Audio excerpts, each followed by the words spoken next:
निःशुल्क बांट रहे हैं। और कह रहे थे 1 साल पहले ना नींद आती थी, शुगर हो गई थी, चिंता बहुत थी, टेंशन बहुत थी। रिश्तेदार के घर गया, तुम्हारा प्रवचन बज रहा था, वहां सुना तो मैंने कहा ये मुझको दीजिए मेमोरी कार्ड। वहां से लिया, मैं सुना। अब मैं हंसता रहता हूँ, ताली बजाता रहता हूँ। लोग कहते तुम असंग देव ने तुमको पागल कर दिया। बोले पागल तो पहले था, उन्होंने पागलपन ठीक कर दिया। अब नींद भी खूब आती है, हंसता रहता हूं। लोग कहते तेरे को क्या हो गया? बोले जो हुआ है वही तुमको भी हो सकता है। सुनो प्रवचन। 300 का बाजा खरीद कर और 300 की वो पेन ड्राइव, 600 का सामान वह 600 लोगों को बांट रहे हैं। और बोल रहे थे इतना बड़ा प्रवचन करवाने वाला हूं गुरुदेव, 20 लाख खर्च करूंगा, 5 लाख तो खुद का होगा और ये क्यों न क्यों हजार देने वाले 10 आदमी तैयार हो चुके जिनको बाजा दिया हुआ है। सुन रहे, प्रचार की धूम मचा दो, दूसरों को भी बता दो कि 9 बजे रात को आस्था भजन चैनल में टीवी में गुरुदेव का प्रवचन सुनिए और प्रवचन को लोड करके शेयर कीजिए, व्हाट्सएप पर भेजिए और यूट्यूब में असंग सर्च करके प्रवचन सुनिए, दूसरों को भी बताइए। 1 आदमी को रोज बताइए तो कितने लोगों को तुम सुनवा दोगे? क्योंकि मेरा जीवन भी सीमित है, बहुत जल्दी से सबको सुनना चाहिए, नहीं तो ये शरीर भी संसार छोड़कर जाएगा। तो जल्दी सुनो, जल्दी जीने की कला सीखो और फिर यूट्यूब में सब्सक्राइब भी कीजिए। सब्सक्राइब करने से पैसा नहीं कटता है। सब्सक्राइब करने से क्या होता? व्यूअर बढ़ जाता है। सब्सक्राइब करने से क्या होता है? जो मोबाइल में सबसे पहले प्रवचन डाला जाएगा तुम्हारे मोबाइल में आ जाएगा। ये शिमला का प्रवचन भी 1 हफ्ते के बाद मोबाइल के यूट्यूब में आने वाला है, टीवी में आने वाला है। इसको सुनने के लिए तैयार रहो और इसमें तुम्हारा भी फोटो आने वाला है, इसमें चलता रहता तुम्हारा फोटो। इसलिए जरा ठीक ठाक बैठना, फिर मत कहना मैं ऐसा कैसे हो गया।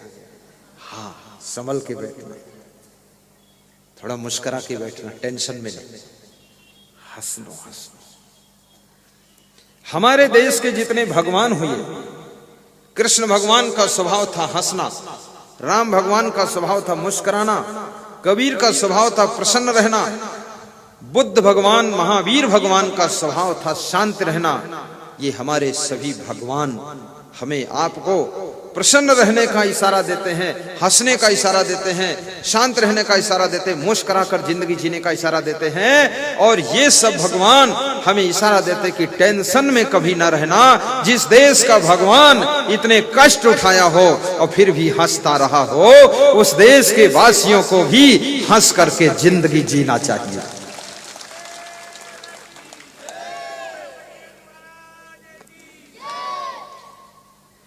कृष्ण भगवान के ओंठों पर तुमने बांसुरी देखा होगा, उनके शीश मुकुट में तुमने मयूर का पंख देखा होगा। मयूर का पंख मस्ती का प्रतीक है और बांसुरी संगीत का प्रतीक है। आपके जीवन में भी थोड़ा मस्ती होना चाहिए, आनंद होना चाहिए। गाड़ी चोरी में चली जाए, उस दिन चादर ओढ़कर ज्यादा सो लेना, उससे अच्छी गाड़ी आने वाली है। आप डेवलप करने वाले हैं। चुनाव में टिकट कट जाए, घर में आकर के खीर पूड़ी बनाकर खा लेना, पत्नी के पास पर बैठ करके कहना तेरा भाग्य है, टिकट कट गया, पूरा टाइम बच गया और मैं तेरे निकट आ गया। अगर मिल जाता टिकट तो बैठना निकट, दुख होता विकट और कट गया टिकट और मिलूंगा निकट, सुखी रहो आराम से, बैठो उसके पास।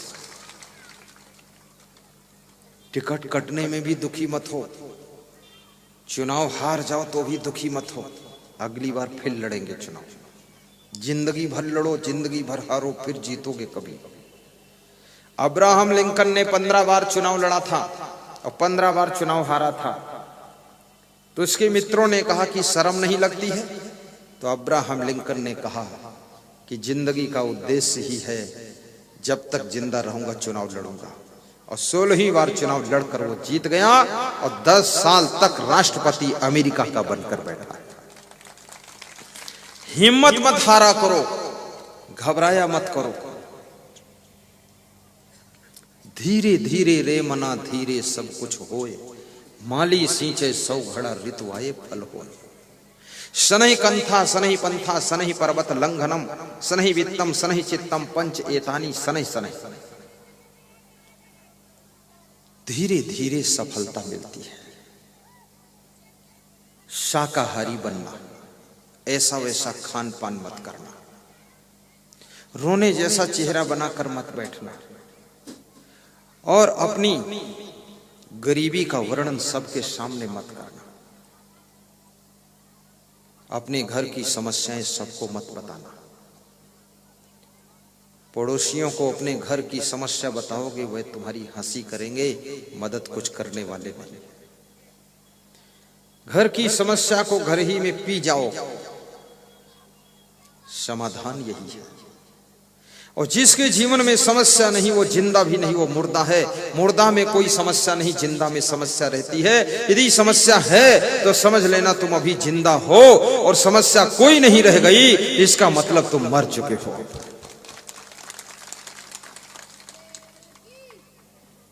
साधु संत के जीवन में भी तो समस्या आती है।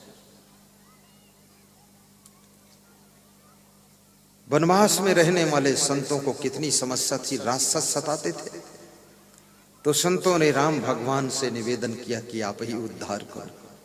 तो भगवान ने राक्षसों का भी उद्धार कर दिया और संतों का भी उद्धार कर दिया। समस्या से घबराया मत कीजिए। तो मुस्लिम भाई नमाज पढ़ने के लिए जंक्शन पर प्लेटफार्म पर गया।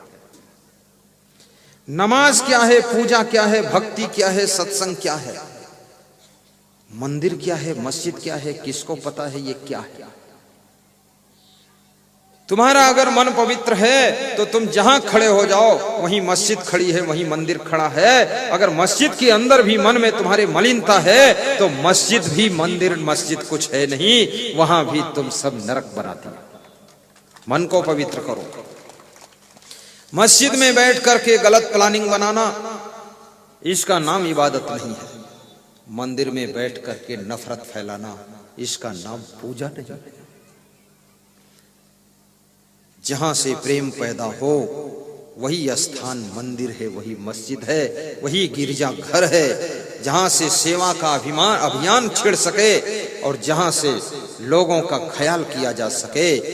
आज ये त्रिवेणी संगम, ये प्रयागराज, ये सत्संग, ये क्या है? मुद मंगलमय संत समाजू जो जग जंगम तीर्थ राजू।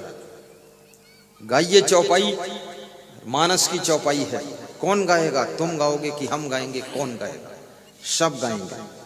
कोई बोला आप गाएंगे, सही बोल रहा हूं। गाने के लिए ही तो मुझको बुलाया गया है कि तुम खुद गाओ। इन लोगों को गाना होता तो मेरा क्यों आना होता? मैं आगे आगे गाऊंगा, पीछे पीछे सुन दोहराना। मुदु मंगल माये संत समाजू जो जग जंगम तीरथ राजू। गुनगुनाइए, दोहराइए। पहले पुरुष गाएंगे, महिलाएं सुनेंगी, फिर महिलाएं गाएंगी, पुरुष सुनेंगे। दोनों का गला देखना, सुर देखना, गाते कैसा ये देखना है। गाइए। मुदु मंगलमय, वीरेंद्र सिंह सोनगरा। गाइए। मुदु मंगलमय संत समाजू जो जग जंगम तीरथ राजू। अब दोहराओ। मुदु मंगलमय संत।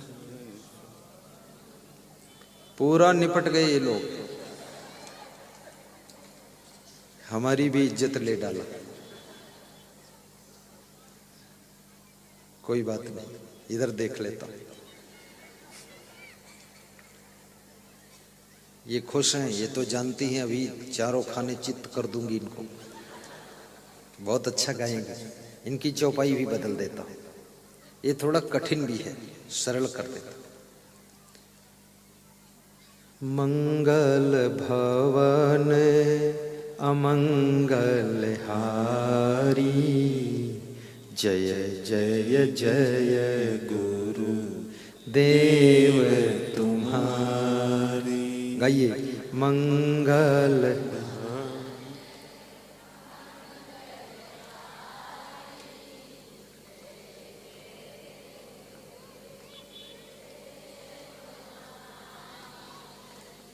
सब पुरुष सोच रहा है गुरुदेव ने भेदभाव किया है।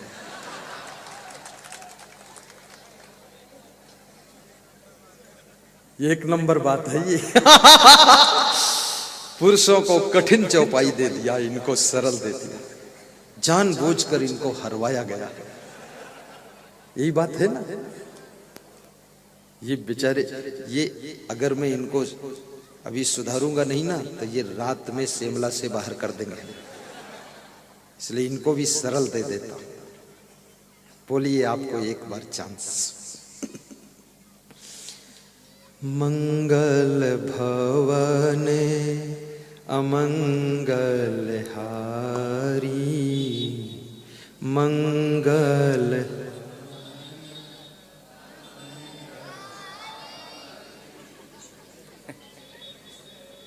गुरु देव तुम्हारी।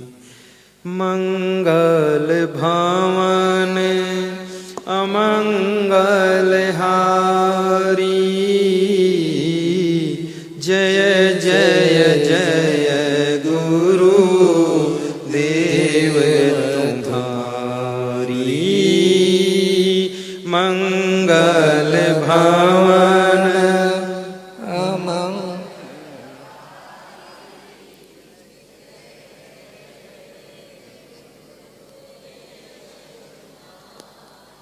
पुरुषों की पारी में भी महिलाओं ने बाजी मारी है। वही गा रही थी, हम सोच रहे थे इधर से आवाज उधर से मदद में, क्योंकि महिलाओं को भी चिंता है हमारे पति लोग हार जाएं, ये भी ठीक नहीं, इसलिए मदद कर रही साथ साथ। पति की हार पत्नी की हार है, पति की जीत पत्नी की जीत है। दोनों की अलग अलग हार जीत होती नहीं है। पति जीता है तो पत्नी जीती है, और पति हारता है तो पत्नी हारती है, अर्धांगिनी है। अब एक बार महिलाएं और गाएं, पुरुष मत गाना, सुनना। मंगल भवन अमंगल हारी, जय जय जय गुरु देव। मंगल भवन, ऊंची आवाज।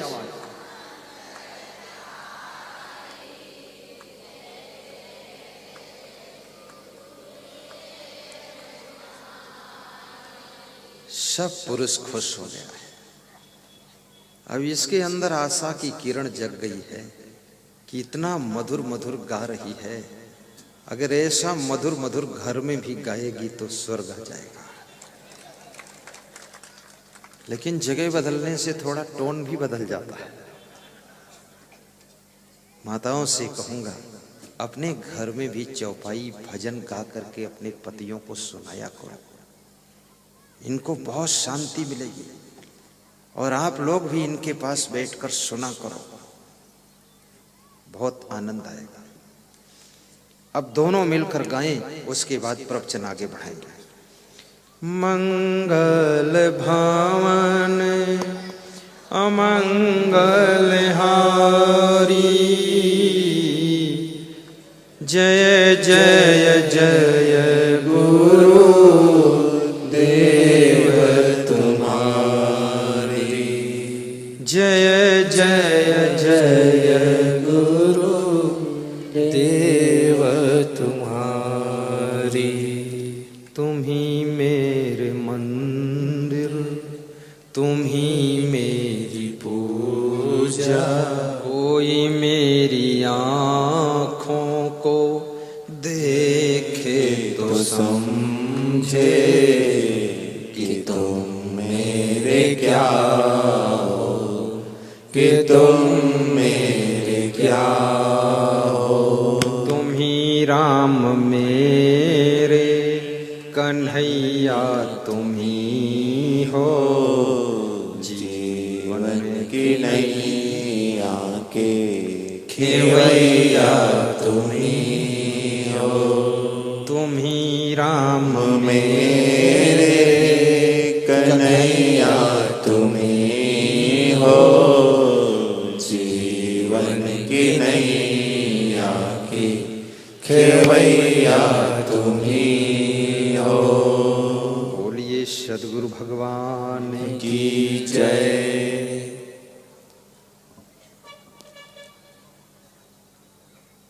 मुस्लिम भाई रेलवे जंक्शन के प्लेटफार्म पर चादर बिछाकर नमाज पढ़ रहा है। नमाज पढ़ना बुरा नहीं है, पूजा करना भी बुरा नहीं है। याद रखना, मंदिर में जाने वालों की निंदा न करना। शिव जी के ऊपर दूध चढ़ाने वालों के लिए तर्क न करना। आस्था अपनी अपनी है। कितने लोग तर्क करते हैं शिव जी के मंदिर में दूध चढ़ा रहे हैं, ये व्यर्थ बहकर नाली में जा रहा है। यही दूध अगर गरीबों को दिया जाता तो कितना फायदा होता। ऐसा तर्क, मैं उन तर्क करने वालों से कहता हूं जो लोग दारू पी रहे हैं, वो दारू का पैसा अगर दूध खरीद कर सबको पिलाया जाता तो कितना फायदा होता। ये बात क्यों नहीं कहते? ये तुमको शिव जी के ऊपर का दूध ही दूध दिखाई देता है, दारू नहीं दिखती है। अब दारू वालों पर तर्क करें कि तो दारू वाले एक बोतल उनकी खोपड़ी पर मार देंगे, उनके विवेक नहीं है। ये भक्तों के ऊपर तर्क क्यों करते हो? किसी की आस्था है, मंदिर बनाने दो। मेरे से लोग पूछते हैं कि मंदिर बनाना चाहता हूं, बनाऊं कि न बनाऊं। मैंने कहा बनाने के बाद पूछना चाहिए था, जल्दी बना दो। मंदिर बना रहे हो, कोई मंदिरालय थोड़े बना रहे हो, बनाइए मंदिर, आश्रम बनाइए। ये शिमला गांव में एक हनुमान जी का मंदिर है, मेरे निवास अटल सेवा केंद्र के पीछे। वहां भजन बहुत होते रहते हैं। धन्य है वो मंदिर बनाने वाले लोग, और धन्य है वहां भजन करने वाले लोग। याद रखना, मनुष्य अपनी जिंदगी के लिए मकान बनाता है, दुकान बनाता है, गाड़ी लाड़ी बाड़ी साड़ी सब कुछ खेती बाड़ी खरीदता है, लेकिन कम से कम मन की शांति के लिए, आत्म शांति के लिए किसी ने मंदिर बनाया है। कुछ लोग आकर के वहां भजन गाते हैं, शांति पाते हैं। उनको मेरी व्यास का दी धन्यवाद दे रही है, शुभकामना कर रही है। गांव गांव में बड़े बड़े मंदिर बनने चाहिए, बड़े बड़े आश्रम भी बनने चाहिए। और हमको करना क्या है?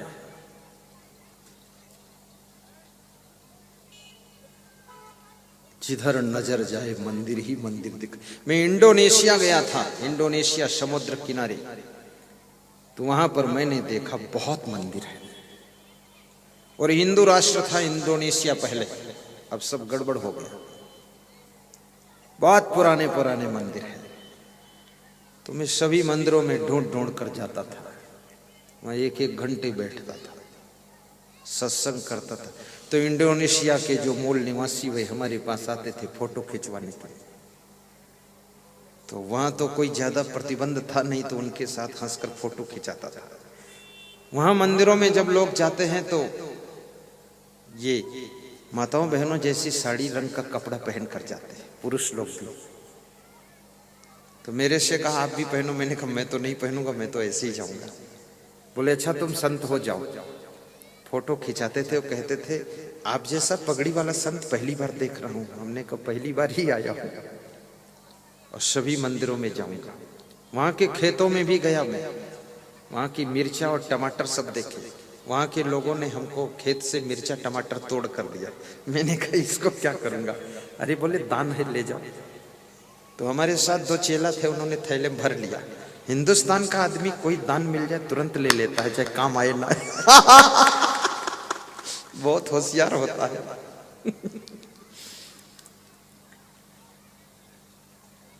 समुद्र का किनारा भी देखा मैंने, और महंगाई इतनी इंडोनेशिया में, वहां का रेट, पानी बोतल एक खरीदा तो 15,000 का। तो हमने कहा रे इंडोनेशिया की रुपये में 15,000 का पेमेंट, एक बोतल पानी। तो बोले यहाँ का रुपया जो है बहुत ज्यादा हाई फाई पर है। वहां पर 1-1 लाख का भी नोट देखा मैंने, 1 लाख का रुपया। हाँ, और वहां के लोग ईमानदार भी बहुत देखा। गाड़ी में मोबाइल रह गया तो उसने फोन किया और फिर आकर के मोबाइल हवाई अड्डे पर दिया। कार वाले ने कहा कि आपका मोबाइल है, हम किसी का 1 रुपया नहीं लेते, हम इंडोनेशिया में रहते हैं। तो मैंने कहा धन्य है इंडोनेशिया और धन्य है इंडिया। इंडिया का आदमी अपना मोबाइल सब जगह भूल के आता है और इंडोनेशिया का आदमी उसको ढूंढ कर दे देता है। इंडिया में भुलक्कड़ बहुत लोग हैं, सब सामान भूल जाते इधर उधर लोग। और जो जितना ज्यादा टेंशन में रहेगा उतना ज्यादा भूलने की बीमारी पड़ेगी उसको। स्मरण शक्ति उनकी अच्छी रहती है जो चिंता मुक्त, टेंशन मुक्त, तनाव मुक्त रहते हैं। इसलिए मैं निवेदन करूंगा कि मेमोरी को बढ़ाने के लिए आप थोड़ा प्रसन्न भी रहा करो, चिंता मत किया करो, दुखी मत रहा करो। इधर मुस्लिम भाई नमाज पढ़ रहा है, ट्रेन छूट जाती है, वो भी दूसरे डिब्बे में बैठ जाता है और डिब्बे से डिब्बे को क्रॉस करते हुए आता है तो देखता है उसका थैला सामान नहीं है। अंग्रेज भाई ने उसका सामान उठाकर ट्रेन के बाहर फेंक दिया।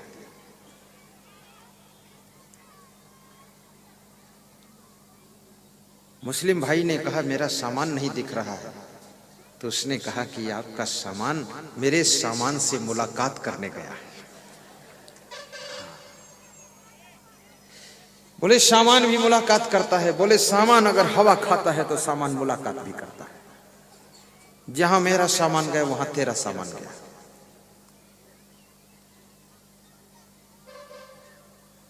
तो मुसलमान भाई के पड़ोस में एक हिंदू भाई बैठा था, वो गीत गाता है, कर्मानुसार फल तो सभी मिलता यही है, मिलता यही है, भगवान के घर देर है अंधेर नहीं है, अंधेर नहीं है, कर्मानुसार फल तो सभी मिलता यही है, भगवान के घर देर है अंधेर नहीं है, अंधेर नहीं है, कर्मानुसार फल तो सभी मिलता यही है, मिलता यही है। बोलिए सद्गुरु भगवान की जय। जब आदमी का सम्मान बढ़े तो उसे ज्यादा सावधान रहना चाहिए। जिनका कोई सम्मान नहीं है ज्यादा सावधानी की जरूरत नहीं है, लेकिन जिनका सम्मान समाज में बहुत है उनको कृपया बहुत सावधान रहना चाहिए। हवाई जहाज प्लेटफार्म पर खड़ा है, कोई सावधानी की जरूरत नहीं है, लेकिन हवाई जहाज प्लेटफार्म को छोड़कर आकाश में उड़ गया है, अब ज्यादा सावधानी की जरूरत है, अन्यथा गिरेगा तो चकनाचूर हो जाएगा। इसलिए संत शिरोमणि को बहुत सावधान होना चाहिए।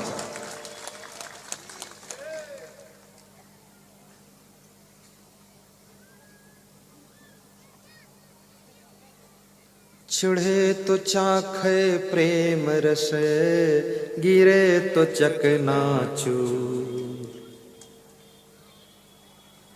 चढ़े तो चाखे प्रेम रस, गिरे तो चकनाचूर, साधु होना चाहिए कहते संत कबीर, चढ़े तो चाखे प्रेम रस, गिरे तो चकनाचूर। आप सबकी शुभकामनाएं हमको मिले, मेरे गुरु का आशीर्वाद तुमको मिले और मेरा प्रवचन आपको मिले। आप मेरे लिए शुभकामना करना कि इसी तरह प्रवचन सुनाते रहो, बहुत जल्दी बूढ़े मत होना, ये शुभकामना करना।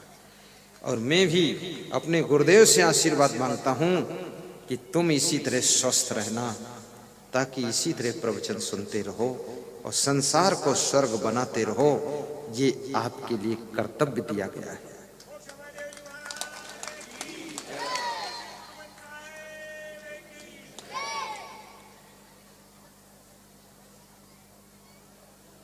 आप सबका जीवन मंगलमय हो। जरा रूपम हरत धैर्य मासा। बुढ़ापा मनुष्य के सुंदर रूप को हर लेता है, आशा धैर्य को हर लेती है। और याद रखना, मृत्यु प्राणान हरत, और मृत्यु मनुष्य के प्राणों को हरती है।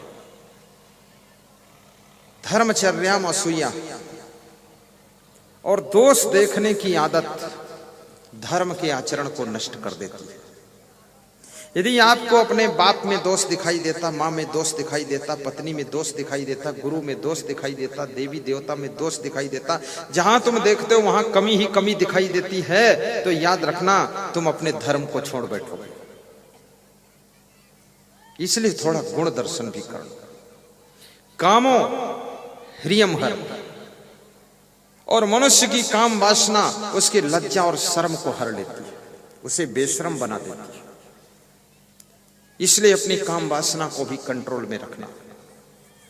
जो ज्यादा कामुक हो जाते हैं, ज्यादा काम वासना से प्रभावित हो जाते हैं, वे अपने घर परिवार की पीढ़ी दर पीढ़ी के मान सम्मान को भी ताक पर रख देते हैं और लाज शर्म छोड़ करके बहुत बड़ी गलतियां कर बैठते हैं। इसलिए इस वासना को बस में रखने की जरूरत, और वासना को बस में करने के लिए आपको उपासना करना पड़ेगा। उपासना की शक्ति वासना को कंट्रोल करती है। उपासना बढ़ती है तो वासना घटती है, और उपासना घटती है तो वासना बढ़ती है। इसलिए कृपया भक्ति को बढ़ाइए। और अगली चीज है शीलम अनारि सेवा। मनुष्य के शील गुण को नष्ट करने वाला कौन है? शील गुण को नष्ट करने वाला चरित्रहीन की सेवा करने से आपका चरित्र नष्ट हो जाता है। ये चरित्रहीन की सेवा कभी करने का मौका ना है, चरित्रवान की सेवा करो। और क्रोधा श्रियम हर, क्रोध लक्ष्मी को हर लेता है। आपको गरीब होना है तो क्रोध कीजिए, आपको कंगाल बनना है तो गुस्सा खूब कीजिए, आपको बिल्कुल बर्बाद होना है तो हर समय नाराज बने रहिए, बर्बाद हो जाओ। सन्यच्छति यो बेगम उत्थितम क्रोधा हर्षयो सा श्रियो भाजनम राजन यश्च आपत्स न मुह्यति। महात्मा विदुर कहते हैं कि जो क्रोध और हर्ष के वेग को कंट्रोल करता है, हर्ष आने पर सुख आने पर फूलता नहीं है और क्रोध आने पर भड़कता नहीं है, क्रोध को अंदर अंदर पी जाता है, समन करता है, वो राज्य और लक्ष्मी का अधिकारी बनता है और आपत्तियों में कभी नहीं पड़ता है। इसलिए कृपया क्रोध से सावधान रहो। क्रोध के कारण लोगों ने बड़े बड़े पद खोया है, क्रोध के कारण नेताओं को पार्टी से निकाला गया है, और क्रोध के कारण घर में बंटवारे हुए हैं, और क्रोध के कारण पड़ोसियों से विरोध हुआ है, और क्रोध के कारण ससुर दामाद के संबंध बिगड़ गए हैं, क्रोध के कारण देवरानी जेठानी में जंग छिड़ गई है, क्रोध के कारण भाई भाई में मनमुटाव हुआ है, और क्रोध के कारण पिता पुत्र में दूरियां हो गई हैं, क्रोध के कारण सासू बहू में संग्राम छिड़ा हुआ है, और जिन्होंने क्रोध को मार दिया है उनका दुनिया में विरोध भी मर गया है। क्रोध के कारण दुकानदार की दुकान नहीं चलती है, ग्राहक रूठ जाते हैं, क्रोधी डॉक्टर के पास में मरीज नहीं आते हैं, क्रोधी साधु के साथ में भगत कोई नहीं आता है, और क्रोधी बिजनेसमैन के साथ में कोई पार्टनरशिप नहीं बनना चाहता है, और क्रोधी आदमी की कोई पत्नी स्त्री बनना नहीं चाहती है, वो सोचती किसी तरह इससे बचे तो अच्छा है। इसलिए याद रखना, ये क्रोध बहुत बड़ा राक्षस है, और क्रोध की पहचान होती है जब कोई अच्छी बात बताता है तो ये बहुत जोर से क्रोध पैदा होता है। रावण को जब मंदोदरी समझाती थी कि सीता जी को वापस कर दिए, इनको क्यों लाए हो तुम, तो रावण कहता था चुप, मैं रावण हूं तो क्या समझती है? तो मंदोदरी ने कहा कि तुम रावण हो इसीलिए समझाती हो, तुम राम होते तो हमें समझाना ही नहीं पड़ता। फालतू बात कर रहा है, वापस कर। नहीं वापस किया, डांट डपट दिया, धमका दिया। कितने पति लोग रावण बना हुआ है। मंदोदरी है उसके पास तो भी इधर उधर से सुनीता अनीता विनीता ढूंढ ढूंढ के लाता है, तिकड़मबाजी बनाता रहता है। पत्नी समझाती है तो डपट देता है, कहता मैं रावण हूं। तो पत्नी बोलती है हिंदुस्तान है, लंका नहीं है। बोले अब हिंदुस्तान में रावण पैदा होने लगा है, नए मॉडल का रावण। कुंभकर्ण ने रावण को समझाया, रावण ने उसको भी डांट दिया। विभीषण ने समझाया रावण को तो उसको लात मार करके निकाल दिया। याद रखना, जो आदमी अच्छी बात समझाता हो, जब उसको तुम डांट देते हो, लात मार कर निकाल देते हो, तो अब तुम्हारे पतन का वक्त निकट आ गया है। रावण की मौत सामने नाच रही है, इसलिए किसी की अच्छी बात को सुनना नहीं चाहिए। आपकी पत्नी जिस काम के लिए मना करने लग जाए, आपका भाई मना करने लग जाए, छोटा भाई मना करने लग जाए, परिवार के लोग मना करने लग जाएं, तो मेरे भाइयों बहनों याद रखना, इसका मतलब तुम गलत रास्ते पर जा रहे हो। अब तुम सिलेंडर हो जाइए, मान जाइए, क्षमा मांग लीजिए, सुधार कीजिए, अन्यथा सोने की लंका जैसे राख में बदल गई थी, ऐसे आपका भी सिस्टम सब राख हो जाएगा।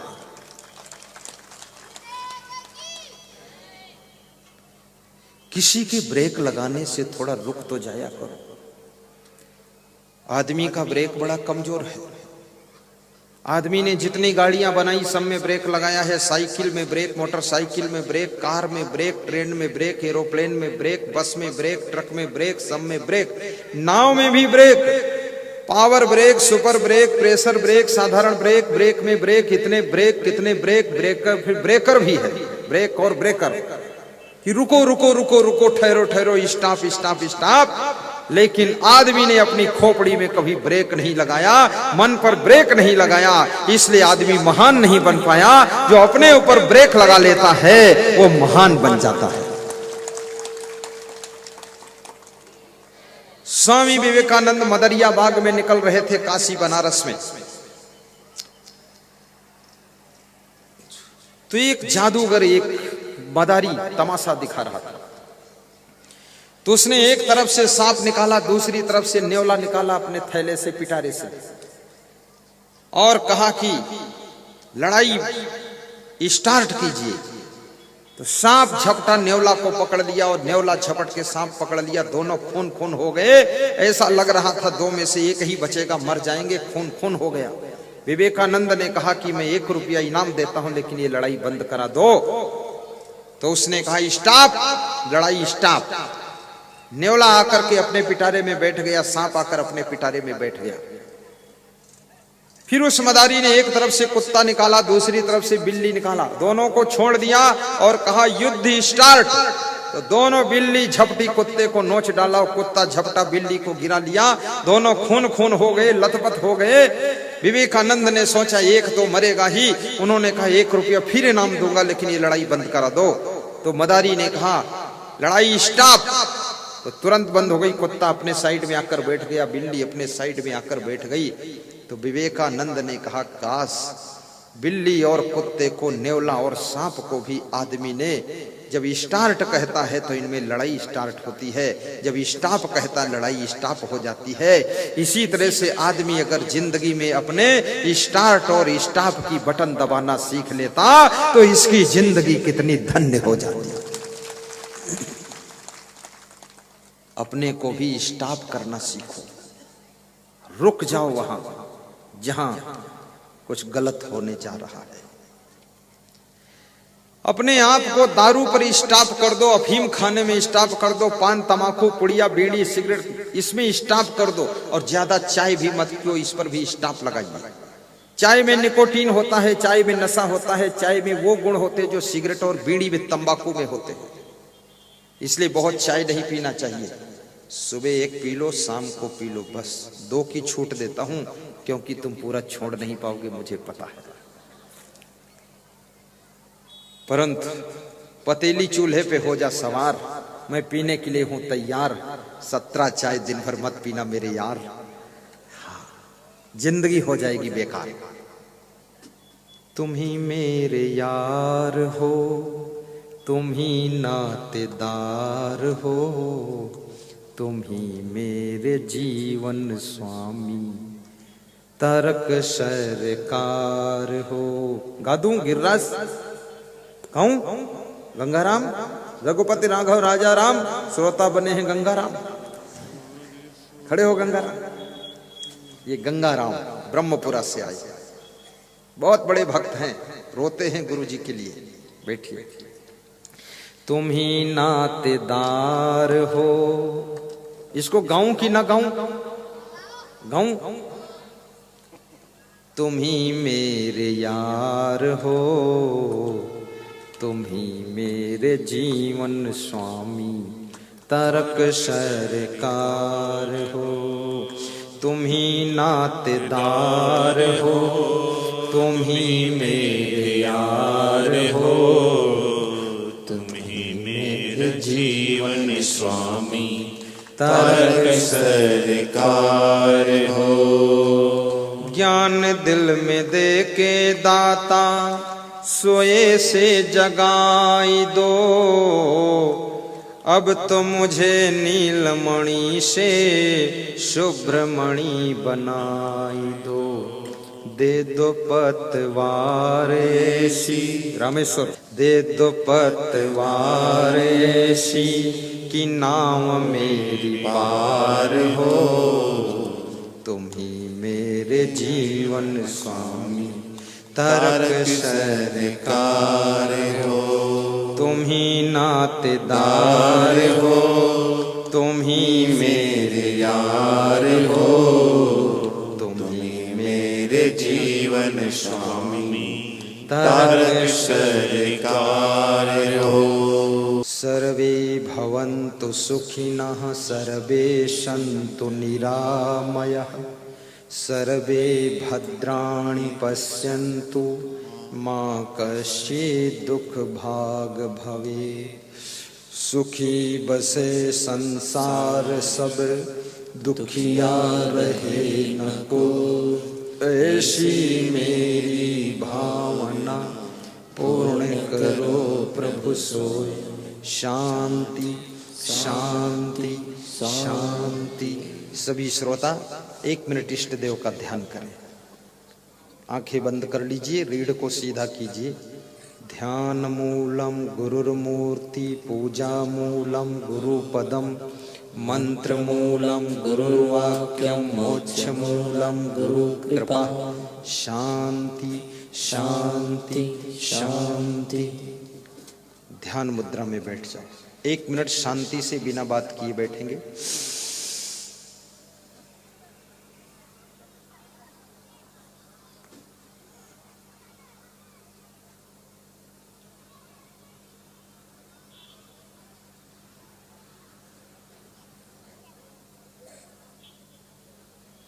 दोनों हाथ स्पर्श करके मुखमंडल पर स्पर्श करें।